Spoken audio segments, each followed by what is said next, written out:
Un pasteur vous répond, le podcast où Florent Varac répond à vos questions, envoyez à contact@toutpoursagloire.com.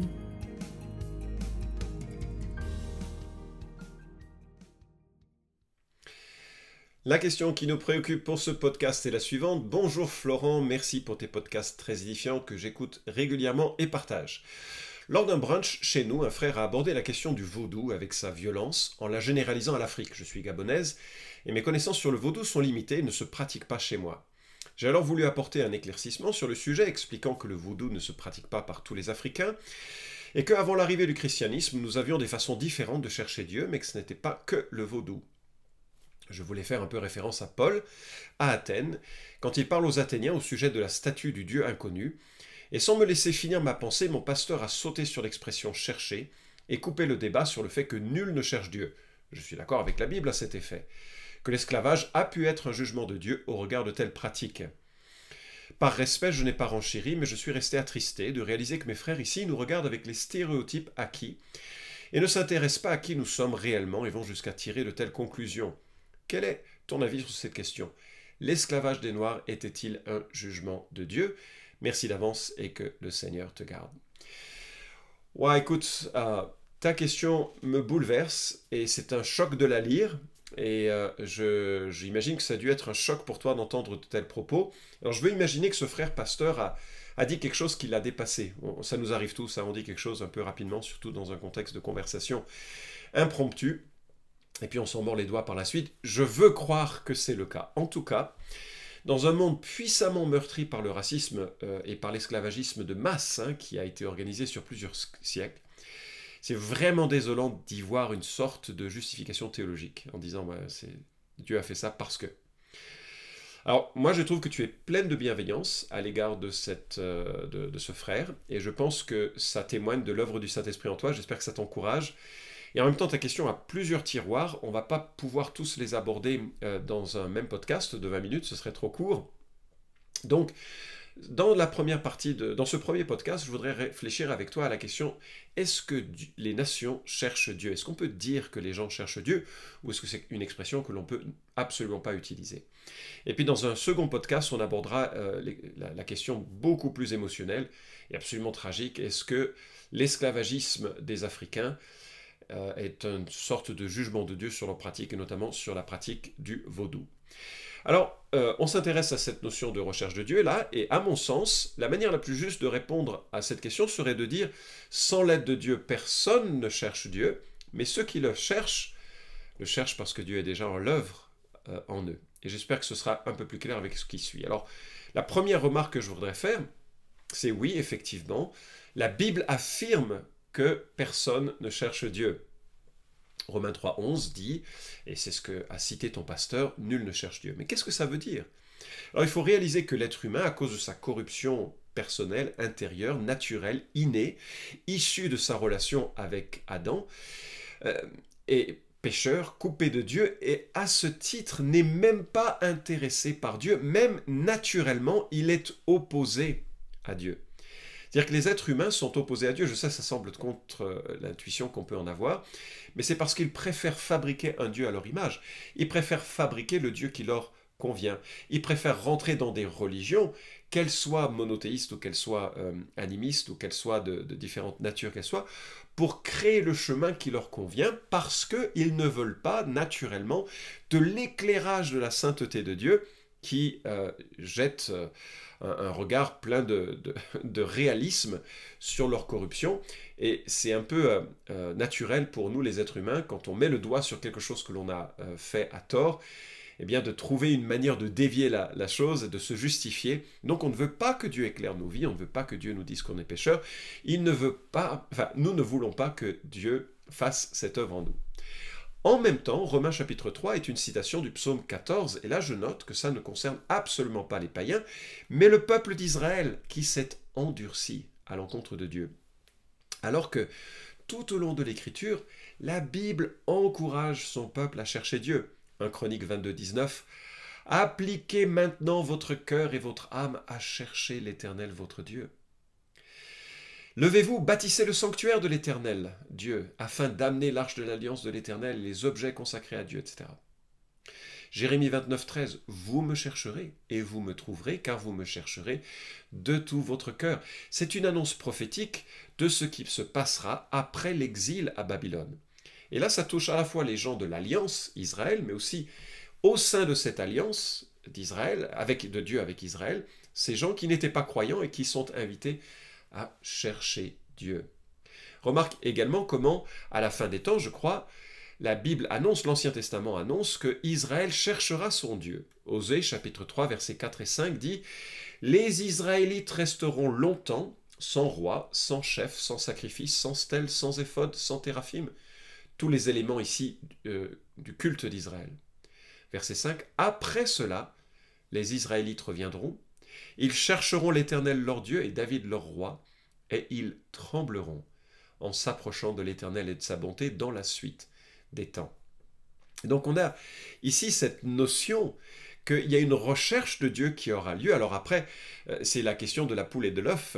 Qui fait qu'un homme ou une femme cherche Dieu? Je crois que c'est déjà Dieu qui pèse sur son cœur et qui fait naître une aspiration plus pure que simplement l'aspiration de faire les choses qui nous conviennent.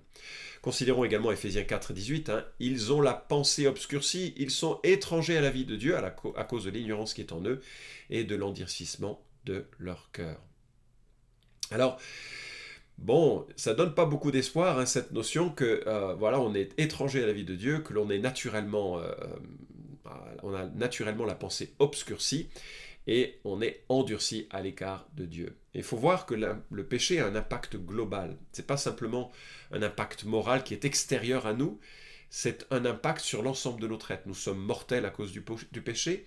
Nos pensées, nos émotions, nos sentiments, nos intuitions sont à la fois parfois brillantes et à la fois parfois totalement corrompues, parce qu'elles sont brillantes par la grâce commune de Dieu, il y a des belles choses que l'on intuite, mais elles sont corrompues parce que notre égoïsme, notre péché, notre autonomie, notre revendication à l'autonomie nous empêche de pouvoir considérer les choses comme elles sont. Alors, la bonne nouvelle nous vient de textes comme Jean 6, 37 à 39, où Jésus dit « Tout ce que le Père me donnera viendra à moi. Et je ne jetterai point dehors celui qui vient à moi, car je suis descendu du ciel, pour faire non ma volonté, mais la volonté de celui qui m'a envoyé. Or, voici la volonté de celui qui m'a envoyé, que je ne perde rien de tout ce qu'il m'a donné, mais que je le ressuscite au dernier jour. » Donc il y a, en amont de tout ça, un Dieu qui, par un amour que l'on ne peut pas vraiment comprendre, suscite un intérêt spirituel chez certains qui les conduit à la foi. Et alors on trouve des textes très étranges dans le Nouveau Testament, comme par exemple en Actes 10, 4. Un ange se montre à Corneille. Corneille est un craignant Dieu, c'est-à-dire un officier romain, dans le cas présent c'est un officier romain, qui s'est converti au judaïsme, mais qui n'est pas allé jusqu'à la circoncision. Il a croyance, il a conscience dans la loi de Dieu, le Dieu d'Israël. Et voilà ce que l'ange lui dit: tes prières et tes aumônes sont montées à Dieu en guise de souvenir. Alors, je ne sais pas à quoi ça ressemble, ça, mais ça ressemble à quelque chose comme quelqu'un qui cherche Dieu. Il cherche Dieu, cet homme. Il a un cœur sincère. Et l'ange l'observe, envoyé par Dieu, pour lui dire, là, tu sais, tes prières, tes aumônes, on les a vues. Alors, on va te donner une révélation du Dieu d'Israël en Jésus. Et cet ange le conduit à aller chercher l'apôtre Pierre, et l'apôtre Pierre vient lui parler de l'évangile. Alors, on voit des gens donc qui ont cette recherche. Bien sûr, on peut imaginer et comprendre que c'est déjà l'œuvre de Dieu qui pèse sur leur cœur. Et donc on va pouvoir distinguer, d'un point de vue de Dieu, nul ne cherche Dieu, mais d'un point de vue des hommes, il y a vraiment, et c'est mon deuxième point, une perspective où les hommes cherchent, et que d'ailleurs on doit les chercher et que l'on peut chercher Dieu.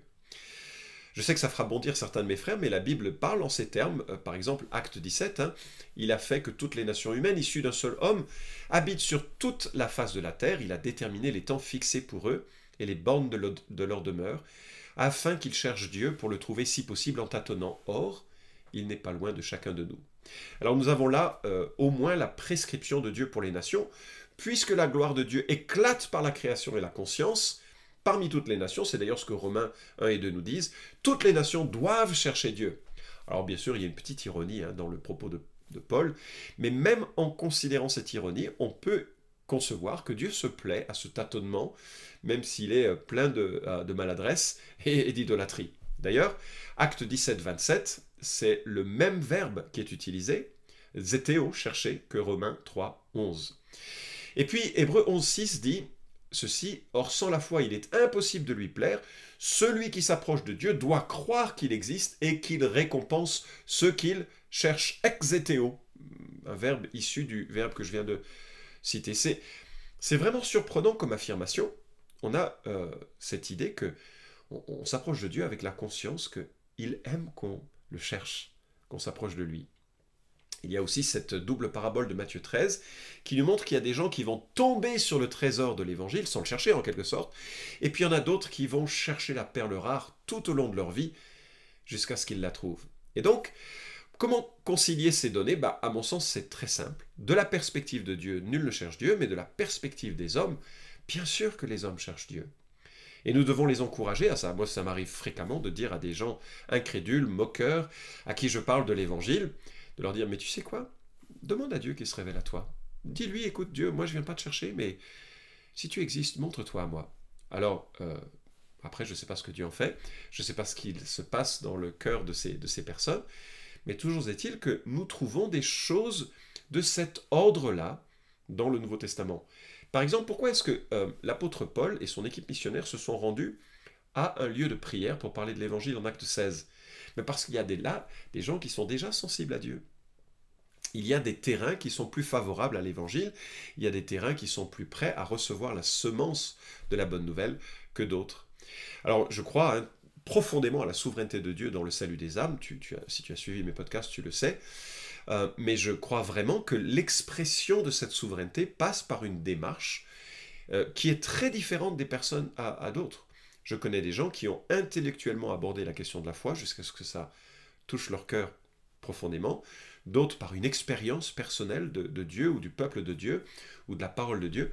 Les chemins sont très très différents, mais à un moment donné, la personne vient à formuler quelque part une recherche et une foi.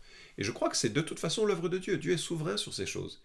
Mais l'expérience de ces choses est vraiment, on peut témoigner d'une recherche. Et venons-en maintenant un peu à ce que tu évoques. C'est vrai que c'est assez classique, hein, des Blancs qui regardent l'Afrique comme un continent uni. Un peu, c'est comme quand les Américains regardent l'Europe, hein, ou comme les Asiatiques regardent l'Europe. Hein. C'est un continent uni, tout le monde est pareil. En fait, ce sont des généralisations que l'on fait tous. Mais on parlera plus du vaudou et de la question du jugement de Dieu par rapport à ça dans le podcast suivant. Mais moi, je voudrais remarquer combien, dès le début de l'ère abrahamique, hein, lorsque Dieu se révèle et fait son alliance avec Abraham, il a en tête les nations.